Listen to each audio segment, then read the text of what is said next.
Hi guys, Daniel here recording a response to Vince's topic of the week video, which is all about the division or the new divisions of the armies into much smaller fragments, rather than dividing into just chaos. It's divided into various beastmen, the different kinds of mortal, the war machines or monsters and so on.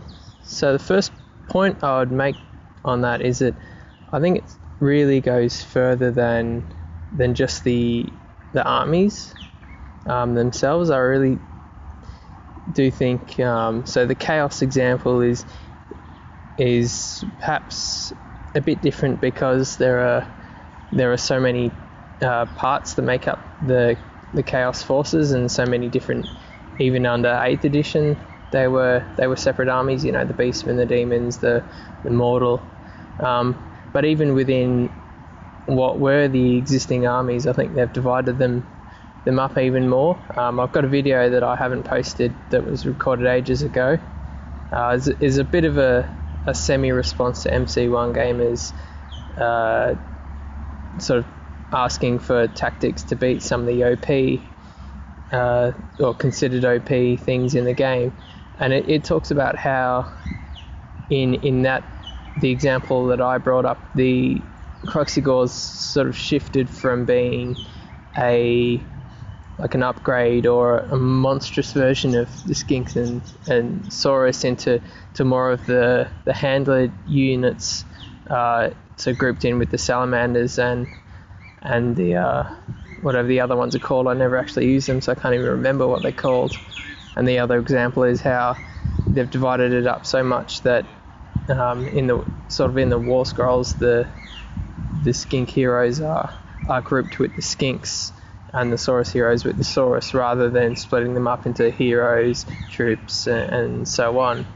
So I think this division is going even further, not just splitting up groups of armies into newer categories, but even splitting those older armies up into further categories still within the same army. So on to the actual topic at hand.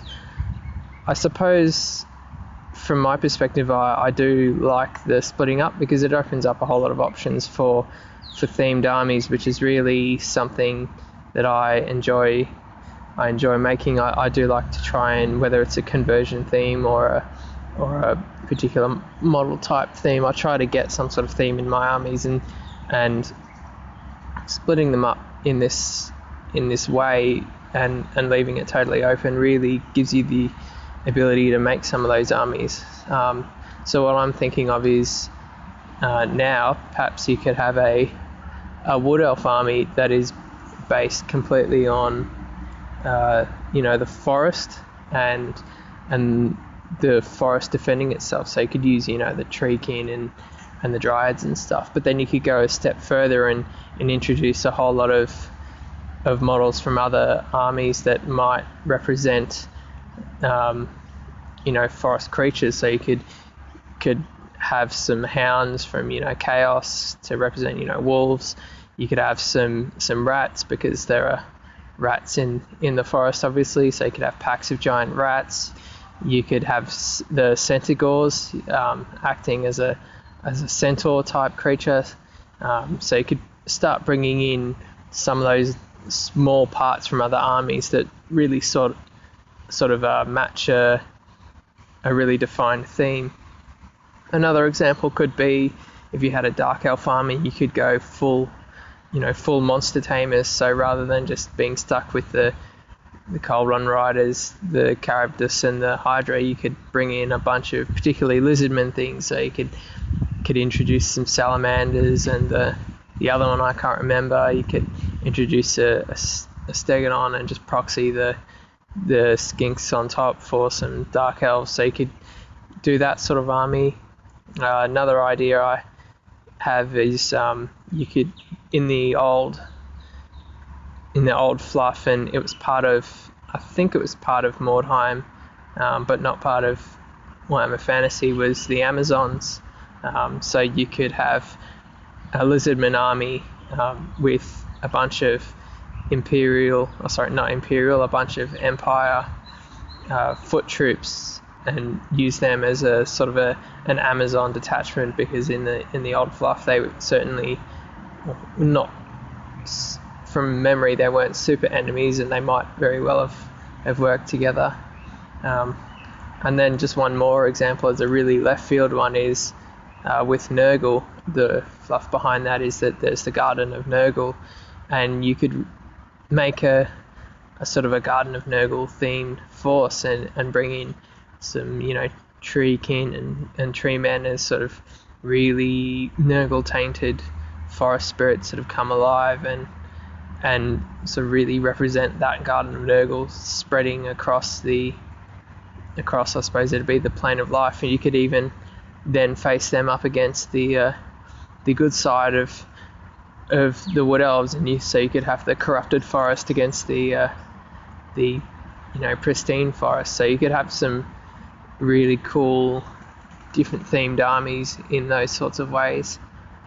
The Wood Elf army I wasn't thinking of doing it, but just bring up the idea now, that sounds really cool, and it sounds like the sort of thing that's right down my alley in terms of painting and converting. So perhaps just making this video has tempted me into making another army, which will, I suppose, probably remain largely unpainted, as a lot of my stuff is, but there you go.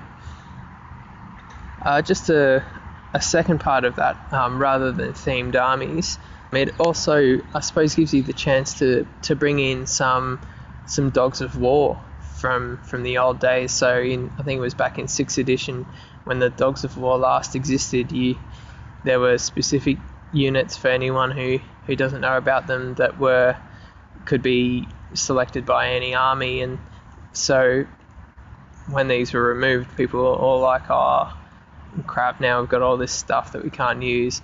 And this AOS complete openness gives the ability to bring that right back. So you could represent the old pikemen with the crossbowmen using the rules for Empire crossbowmen and spearmen in an army, or if you wanted to use the old Tinchy Heechees raiders, the Skink Cold One riders, you could have a unit of Cold One riders from the Lizardmen in your army. So you could use these open rules to sort of bring some of those sorts of things back, and even if you're not theming an entire army, have the old Dogs of War units in your army, or even make an entire Dogs of War army. They were able to be fielded as a standalone force back then, so even that's a possibility.